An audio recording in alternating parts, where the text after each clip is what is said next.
오늘을 행복하게 여러분들에게 평안을 전합니다. 요한복음 강의 17번째 시간입니다. 요한복음 1장 47절부터 49절이 되겠습니다. 예수께서 나다나엘이 자기에게 오는 것을 보시고 그를 가리켜 가라사대 보라 이는 참 이스라엘 사람이라 그 속에 간사한 것이 없도다. 나다나엘 그러면 하나님이 주신 자입니다. 하나님이 주신 자 나다나엘이 자기에게 오는 것을 보시고 이제 말씀하신 내용입니다. 말씀 사역으로 엘로힘이 나에게 오는 것, 엘로힘이 되는 것이 가장 좋은 것임을 이제 알았어요. 나다나엘이. 그런 안자가 예수를 향해 지금 오고 있습니다. 예수를 향해 가고 있습니다. 그렇게 가는 나다나엘을 예수께서 알아보신 거죠. 오는 것을, 자기에게 오는 것을 그랬죠. 에르코마이는 오다 가다라고 하는 표현이죠. 히브리어로는 내 안으로 하나님이 들어오심. 내 안으로 하나님이 들어오심. 그러면 0이 되는 거죠. 끝난 거죠. 보시고 에이돈, 오는 것을 보시고 에이돈, 보셨다. 히브리어로 라. 결국은 하나님이 보셨다는 이야기는 하나님이 영으로 호흡하는 것을 알게 됐다. 그런 뜻이 되는 거죠. 결국은 에이돈이 호라오가 되는 과정까지 가게 되는 거니까 말이죠. 그를 가르쳐 가라사대, 진리로 말씀하고 계시는 겁니다. 그를 가리켜 아우토스 페리, 꿰틀다 건너서 통해서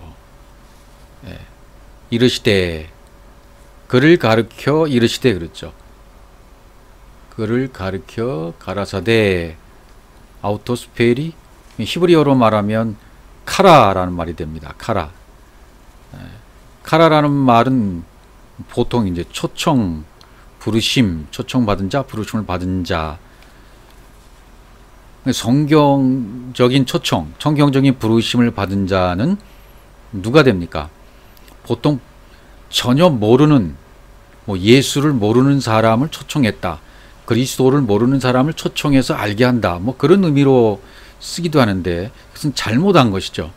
왜냐하면 카라라는 말은 창세기 1장 1절부터 30절까지 완벽하게 완성이 된 사람, 창세기 1장이 완성돼서 내 속에 들어와 1장이 완전히 삭제된 사람, 완성되었기 때문에 삭제되는 거죠. 그런 사람에게 창세기 2장 1절 카라하고 시작되는 겁니다. 부르심이 시작되는 겁니다. 결혼이 된 자로서 시작하는 거죠. 영을 통해 엘로힘이 된 거예요. 엘로힘이 된 상태에 그 사람을 불러서 함께 살자라고 말씀하시는 거죠.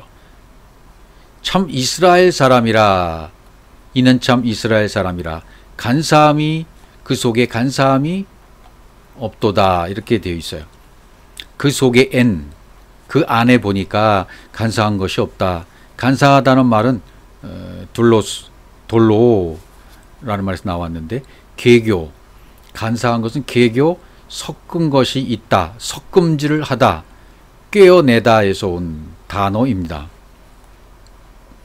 그러니까 영과 진리로 호흡함으로 섞음질, 계교, 속임, 사기치는 것, 이런 것이 내 안에서 싹 사라지는 것을 말합니다. 그것을 히브리어로 레미야라고 그래요. 간사함이 없다는 것은 육신의 생각이 사라졌다라는 의미로하고도 통하게 되는 것이고요. 성령의 사역하심으로 말미암아 섞어진 율법에서 벗어났다. 그리고 진리로 호흡한다. 그리고 똑같은 말을 한다. 혼잡함이 사라졌다. 그리고 거짓과 쾌율이 사라졌다, 없어졌다라는 표현이 바로 간사하다. 이것이 우리 안에 사라지는 거예요. 나다나엘 안에는 이미 그런 것이 없었다라고 지금 진리로 예수께서 말씀하고 계시는 것입니다. 거짓과 쾌율이 사라졌다. 바울이 고린도 교회에 후서 4장 1절에 이러함으로 우리가 이 직분을 받다 궁휼하심 입은 대로 낙심하지 아니하고, 이제 궁휼하심을 입은 대로, 이건 이제 거짓 계율이 사라졌다, 혼잡함이 사라졌다, 궁휼하심을 입었다, 그런 표현하고도 통하게 되는 거죠. 궁휼함을 입었다, 그 다음에 쾌율 가운데 빠지지 아니했다. 그 다음 구절을 보시면 이에 숨은 부끄러움의 일을 버리고 쾌율 가운데 행하지 아니하며, 여기 계율 가운데 행하지 아니하며 그렇게 되어 있죠. 그건 혼잡이라고 말하는 들로스라는 단어, 헬라어 단어 똑같이 쓰였습니다. 들로스, 혼잡하다, 궁휼하심, 쾌율, 전부 들로스라는 단어를 쓰였습니다. 히브리어는 아카르라는 단어가 여기 쓰였는데요. 진리의 가르침, 진리의 공급을 통해서 영이 됐다. 그걸 궁율, 쾌율이라고 말을 하는 거죠. 그러니까 내 그릇 안에 진리가 담겨지면, 엘로힘이 되어지면 뭐가 없어져요? 숨은, 여기 부끄러움의 일이 사라졌다. 부끄러움이 사라지는 거죠. 쾌율, 가짜, 거짓, 가장하고 있는 것, 육이 사라지고 진리가 나타나게 되는 거죠. 여기 하나님의 말씀을 혼잡게 아니하고 오직 진리를 나타내므로 하나님 앞에서 각 사람이 양심에 대해 스스로 청구하노라, 이렇게 되어 있죠. 하나님의 말씀을 혼잡게 아니한다. 혼잡게 아니했다는 말은 뭡니까? 혼잡게 아니했다는 말은 진리가 되었다는 표현과 똑같은 것이고요. 진리를 나타냈다는 표현과 똑같은 것이고요. 혼잡하면 진리를 나타낼 수 없어요. 혼잡이 사라지면 진리를 나타내요. 그러니까 혼잡함이 사라지고 쾌율이 사라졌다. 그게 아까 나다나엘 속에 간사한 것이 없다, 사라졌다라는 표현하고 같은 것입니다. 그러니까 진리를 나타낸다, 여기 진리를 나타낸다라는 말은 굉장히 중요한 말이잖아요. 하나님의 영으로 완성이 돼서 내 안에서 호흡이 저절로 되는 거예요. 그 진리를 나타내는 것은 내가 지금 진리를 나타내고 있어 하고 나타나는 것이 아니라 나도 모르게 그냥 저절로 나오는 겁니다. 내 안에 담긴, 내 그릇 안에 담긴 것이 그냥 나오는 거예요. 하나님의 성분이 나오는 것이고, 하나님의 요소가 나오는 것이고, 하나님의 진리가 나오는 것이고, 하나님의 것이 그냥 저절로 나와버리는 겁니다. 사람들이 나를 볼 때 하나님을 보는 것입니다. 그게 진리를 나타냈다라고 하는 말이죠. 엘로힘이 되는 창세기 1장 1절의 진리가 완벽하게 완성돼서 호흡하고 있다, 말하고 있다 라는 그런 표현이 되겠습니다. 또 11장으로 가보면요, 고린도 후서입니다. 고린도 후서 11장 13절. 저런 사람들은 거짓 사도요 쾌율의 욕군이니 자기를 그리스도의 사도로 가장하는 자들이니라. 가장, 메타스케마티족, 가장, 이 가장이 사라져야 되는 거죠. 쾌율, 가장, 거짓, 이것이 사라지는 거예요. 그게 간사함이 얻는 것이다, 그런 표현이 되는 거죠. 그 다음에 계속되는 표현을 보시면 그리스도의 사도로 가장하는 자들이라 그랬죠. 이것이 이상한 일이 아니라 사단도 자기를 광명의 천사로 가장하나니, 그러므로 사단의 일꾼도 자기를 의의 일꾼으로 가장하는 것이 또한 큰일이 아니라 저희의 결국은 그 행위대로 되리라. 지금 가장이라는 말이 계속 나옵니다. 가장, 히브리어 말하면 나사, 하나님의 형상이 분배되어서 호흡하고 있다고 착각하면 그게 가장이에요. 내가 그리스도가 되었어, 엘로힘이 되었어, 나는 진리가 된 사람이야, 자기 자신을 착각하고 난 하나님 형상대로 된 사람이야, 그러면 이건 가장한 거예요. 안 되었는데 되었다고 말하면 가장이에요. 이건 내가 알지 못하는 사이에 하나님의 말씀이 그렇게 해주시는 거거든요. 내가 알지 못하는 사이에 그냥 저절로 되어지는 것이지, 내 의지로 내가 하고 싶다고 되고 내 의지로 하고 싶지 않다고 해서 안 되고 그런 것이 아니거든요. 예. 그래서 앞에 그리스도의 사도로 가장했다, 의의 일꾼으로 가장했다, 광명의 천사로 가장했다, 이런 말들이 계속 가장 이게 나오는 거예요. 나 하나님의 형상으로 만들어졌어, 나는 엘로힘이야, 이 알의 지식만 있고 됨이 안 된 상태죠. 지식만 있는 거예요. 됨이 안 됐어요. 이 삶은 나올 수가 없는 거죠. 이걸 거짓이라고 말하는 겁니다. 가장이라고 말하는 겁니다.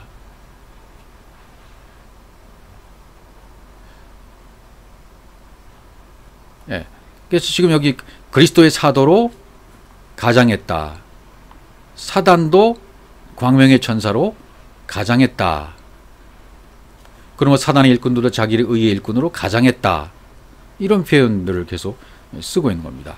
거짓을 말하는 거죠. 속이고자 하는 의도가 있는 것이죠. 그래서 세케르, 거짓이라는 이 세케르, 이 말은 영이 되고 하나님의 형상을 못하면, 영이 되어야 되고 하나님의 형상을 입어야 되는데 그렇게 이루지 못하면 그 상태가 거짓이에요. 그리스도의 사도로 광명의 천사로 가장하고, 근데 이것은 참이 오면 거짓은 저절로 사라지게 되는 겁니다. 빛이 오면 어둠이 사라지는 것처럼. 요한복음 1장 48절, 나다나엘이 가로되 어떻게 나를 아시나이까? 예수께서 대답하여 가라사대 빌립이 너를 부르기 전에 내가 무화과 나무 아래 있을 때에 보았노라. 나를 어떻게 아시나이까? 어떻게? 감, 하감, 아시나이까? 기노스코, 히브리어 야다. 그러니까 이 말은 굉장히 중요한 말이 될 수 있습니다. 어떻게 나를 아시나이까? 우리 말의 의문문으로 표시되어 있지만 이 말도 진리를 나타내는 말이 되어집니다. 헬라어 문법, 히브리어 문법으로 표현할 수 없는 진리들이 굉장히 많기 때문에 이걸 의문문이다, 의문문이니까 의문문으로 봐야 되고 이렇게 해석해야 되고 저렇게 해석해야 되는 원리와 논리들이 많이 있는데, 그러나 성경의 원리는 성령으로 깨달아지고 성령으로 말씀하신 것이기 때문에 이런 표현들은 전부 진리를 나타내고 있는 거예요. 하감, 진리가 운반돼서 내 그릇 안에 진리가 담겨서 그대로 호흡하고 있는데 이것이 사역에 열려서 분배됐다. 어떻게 날 아시나이까? 이것도 진리를 설명하는 말입니다. 내가 내 그릇 안에 진리가 담겨져서 호흡하고 있는데 이것이 사역으로 열려서 분배되어 있고 사역으로 열려졌다. 그래서 그분을 알게 되었다. 그분과 하나가 되었다. 라고 말한 어떻게 나를 아시나이까? 그분의 섭리로, 그분의 진리로, 그분의 원리로, 그분의 역사하심으로, 성령의 사역하심으로 알게 되었다는 것을 나타내는 표현이기도 한 것입니다. 빌립이 부르기 전에 너를 보았다 그러잖아요. 빌립이 너를 부르기 전에 내가 무화과 나무 아래에 있을 때 그때 보았다. 무화과 나무 있을 때 이게 뭡니까? 시케, 히브리어 테나, 필연적인 만남의 장소가 되는 거예요. 무화과 나무 아래가 무화과 나무 아래에 있을 때 보았다고 그러시잖아요. 그럼 무화과 나무 아래에 있을 때가 필연적인 만남의 장소인 거예요. 거기 있을 때 이미 주님이 나다나엘을 보시고 아신 것입니다. 진리가 호흡되어 있는 상태가 돼버린 것입니다. 빌립이 나다나엘을 부르기 전에 이미 그렇게 되어졌다는 거예요. 진리적으로. 네, 그래서 보았노라 그러잖아요. 에이돈, 하나님의 영으로 호흡하는 것. 하나님이 보낸 사자들에 의해서 전달된 하나님의 말씀을 받고 이해하고 믿음으로 수용하는 것. 그게 이 보았다라는 표현이 되는 거예요. 무화과 나무 있을 때 너를 보았다. 진리로 역사해서 진리가 담겨지고 믿음으로 수용될 수 있도록 내가 했다. 내가 역사했다. 그래서 이게 만남, 필연적인 만남이 된 것이라는 것을 말씀해 주는 것이나 똑같죠. 창세기 16장 13절입니다. 하갈이 자기에게 이르신 여호와 이름을 감찰하신 하나님이라 하였으니 이는 내가 어떻게 여기서 나를 감찰하신 하나님을 비웠는고. 여기서 어떻게 여기서 나를 감찰하시는, 살피시는 하나님을 비웠는고. 어떻게 나를 아시나이까? 라는 표현이나 똑같은 표현이다 이거예요. 내가 어떻게 여기서 나를 감찰하신 하나님을 비웠는고. 이렇게 말하잖아요. 그러니까 아까 그 표현과 똑같아요. 어떻게 나를 아시나이까? 진리가 운반돼서 내 그릇 안에 담기고 호흡하고 열려지는 것. 그것은 하나님이 그렇게 필연적인 장소에서 만나게 하셨으므로 역사가 이루어진 거예요. 여기 하갈도 마찬가지죠. 여호와 이름을 감찰하시는 하나님을 배웠는고. 어떻게 여기서 나를 감찰하신 하나님을 배웠는고 함이라. 여호와 이름을 그래서 감찰하신 하나님, 불렀다고 하잖아요. 감찰하신 하나님, 나를 아시는 하나님, 역사하신 하나님, 내가 하나님을 알게 하신 장소, 만남의 장소, 그렇게 말하는 거죠. 그래서 감찰하신다는 말은 좀 굉장히 중요한 표현들이 많이 있어요. 감찰하신 하나님, 이것을 뭐 칼형으로 말하면 주목하다, 지각하다, 느끼다, 배우다, 즐기다. 니팔형은 보이다, 자신을 나타내 주시다. 푸활형은 보이다, 히필형은 보게 하다, 보여주다. 보여주시고 자신을 나타내 보여주시고 자신을 지각할 수 있도록 만들어 주시는 거예요. 누가? 그분이. 내가 한 게 아닙니다. 그분이 하신 거예요. 우리도 이렇게 해서 하나님을 알게 된 겁니다. 스가랴 3장 10절 만군의 여호와가 말하노라 그날에 너희가 각각 포도나무와 무화과나무 아래로 서로 초대하리라 하셨느니라. 만남의 장소로 무화과나무 아래로, 포도나무와 무화과나무 아래, 만남의 장소입니다. 필연적인 장소입니다. 여기서 서로 초대하리라 이렇게 되어 있어요. 서로 초대하리라 카라. 초대하시는 이유가 뭡니까? 하나가 되었으니, 결혼이 되었으니까 이 카라라는 초청은 이미 하나 되었고 창세기 1장이 완벽하게 완성된 상태이므로 1장이 끝나고 2장이 시작된 것을 얘기해요. 이미 결혼이 되었으니, 창세기 1장 1절이 이루어졌으니 하나 되어 살자. 이 초대하시는 이유예요. 나와 결혼했으니 하나로 살자. 평강입니다. 샬롬입니다. 새 예루살렘입니다. 그렇게 된 겁니다. 그러니까 서로 초대하리라. 필연적인 만남의 장소로 초대하리라. 어떤 때? 그날이 우리도 그날에 포도나무 무화과나무의 만남의 장소 아래 나다나엘을 불러서 어째 나를 어떻게 나를 아십니까? 라고 질문했던 그 진리의 영역처럼 그분이 필연적인 만남의 장소로 우리를 카라 하나 되도록, 진리가 되어 그분과 하나 되도록 이미 초청하셨다. 조치하셔서 초청하셨다. 그래서 하나 되어 살자라고 말씀하시는 것이다. 이런 만남이 있으면 복지가 되는 거죠. 가나안이 되는 거죠. 가나안은 어떻게 표현합니까? 신명기 8장 8절 밀과 보리의 소산지요 포도와 무화과나무와 송리와 감람들이 나무와 꿀의 소산지라. 밀, 보리, 밀, 생명과 지혜로 호흡하고 있는 거, 그게 밀이에요. 또 보리, 세오라, 하나님의 형상이 분배돼서 호흡하고 있는 것, 밀과 보리, 이것도 역시 하나님의 생명, 하나님의 지혜로 내가 공급되어져서 그렇게 되어진 상태를 얘기해요. 밀과 보리의 소산지. 또 포도, 무화과, 송류, 감람들이 나무와 꿀의 소산지. 꿀은 뭡니까? 꿀, 대바시. 진리가 열려져서 내 안에 하나님의 형상이 이루어진 것, 그게 꿀이에요. 맛있는 꿀. 꿀은 달죠? 맛있죠? 가난이죠? 열린 거예요. 그래서 내 안에 하나님의 형상이 들어온 거예요. 그게 소산지, 꿀의 소산지다. 이렇게 표현한 거죠. 요엘서 1장 12절 포도나무가 시들었고 무화과나무가 말랐으며 송류나무와 대추나무와 사과나무와 및 밭의 모든 나무가 다 시들었으니 이러므로 인간의 희락이 말랐도다.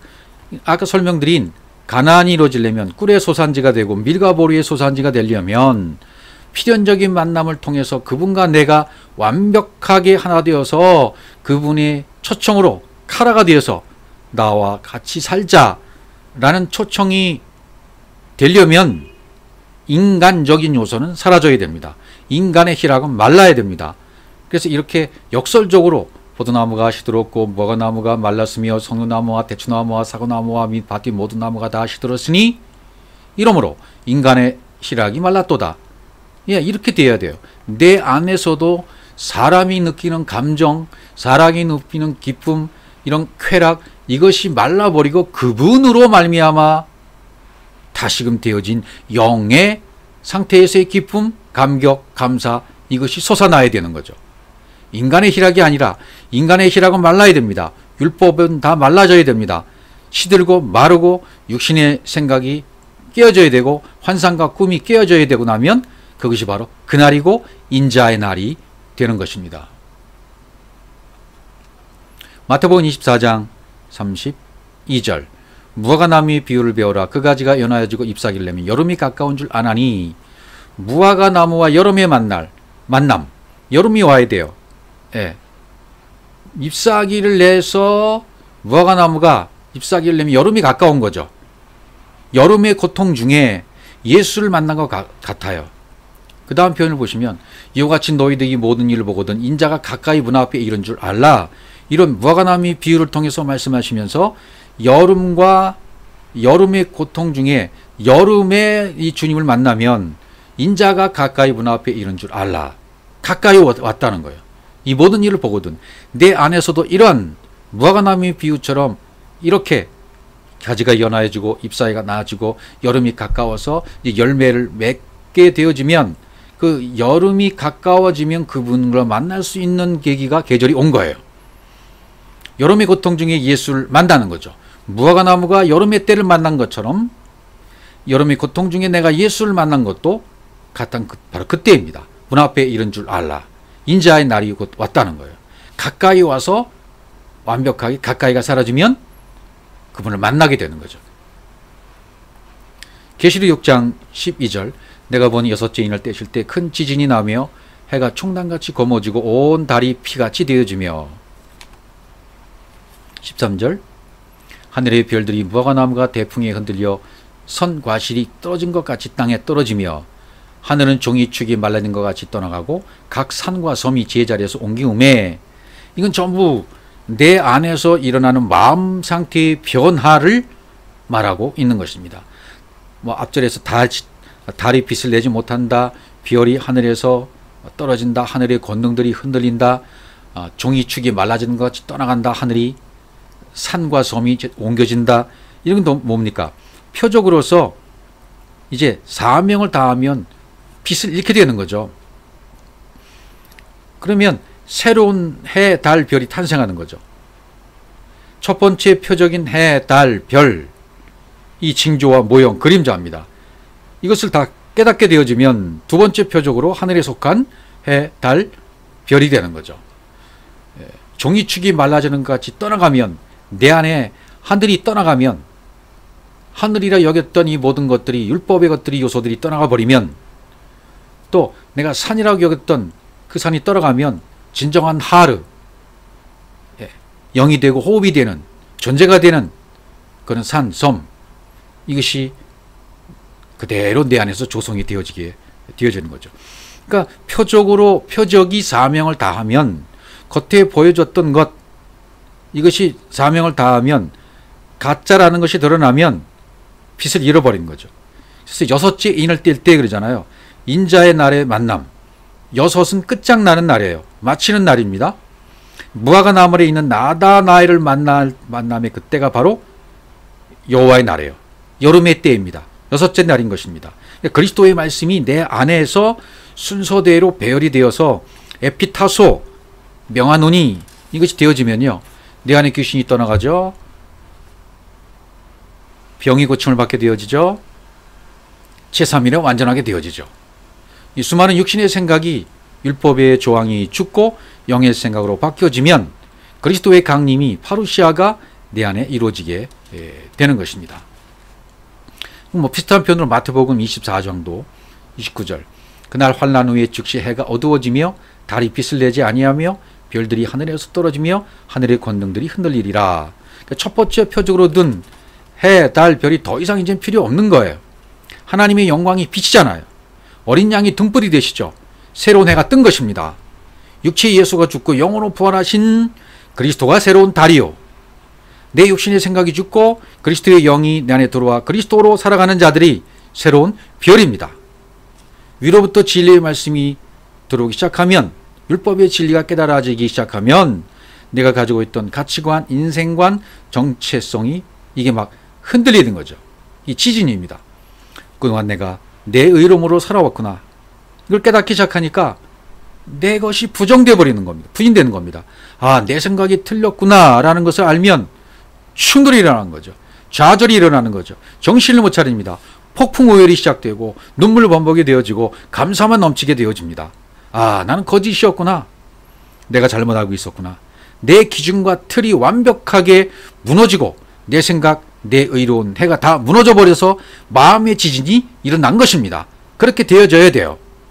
내가 세워놓은 기준, 이러면 안 되고 저러면 안 되고, 이 사람은 틀렸고 저 사람은 맞고, 저 사람 설교는 틀렸고 이 사람 설교는 틀렸고, 저건 나하고 맞지 않네. 아직도 이런 기준을 갖고 있다면 아직은 아닌 겁니다. 다시 한번 말씀드리지만, 내가 가지고 있는 기준으로 판단하고 기준으로 생각하고 내가 가지고 있는 가치관과 판단으로 사람을 판단하고 있다면 아직 내 생각, 내 의로운 해가 지지 않은 거예요. 지진이 안 온 겁니다. 아직 하늘의 권능이 흔들려서 떨어지지가 않은 겁니다. 그동안 내가 먹었던 양식이 하늘의 양식이 아니라 땅의 양식이었음을 깨달아 알아야만 돼요. 그러면 아, 다른 양식이 필요하구나, 이걸 알게 되죠. 이게 기근이 오는 거예요. 이제 지진이 오고 기근이 오는 거죠. 나에게 남은 율법의 양식이 다 소진되어 버리고 허비되어 버리고 허랑방탕이 되어 버리고 하늘의 양식, 진리의 양식을 갈망하고 사모하게 되어져 버리는 것이죠.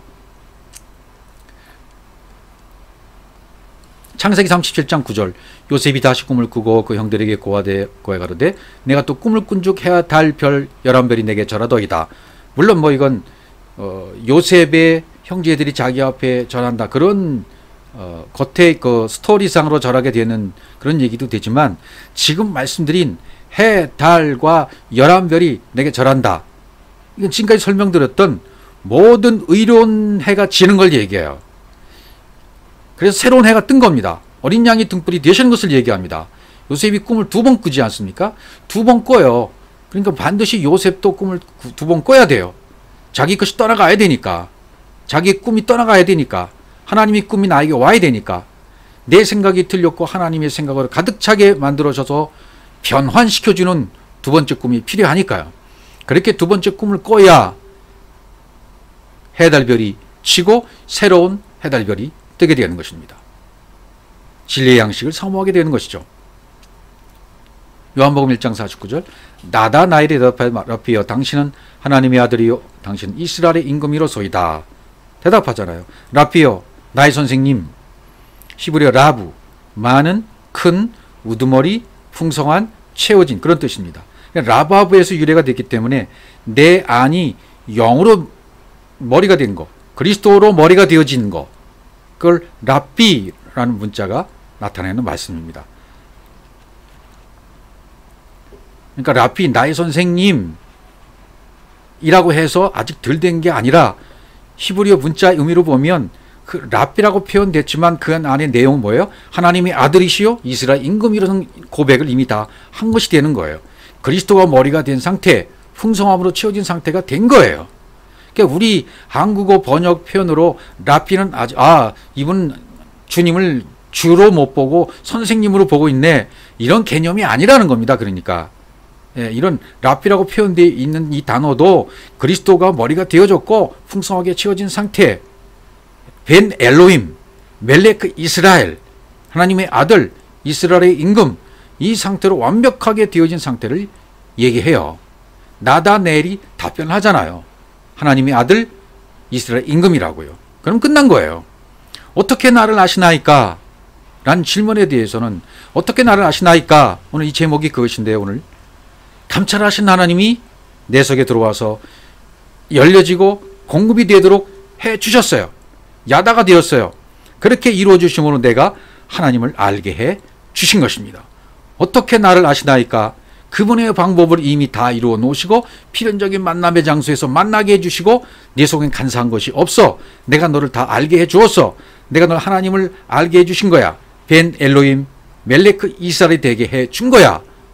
그러면 된 것입니다.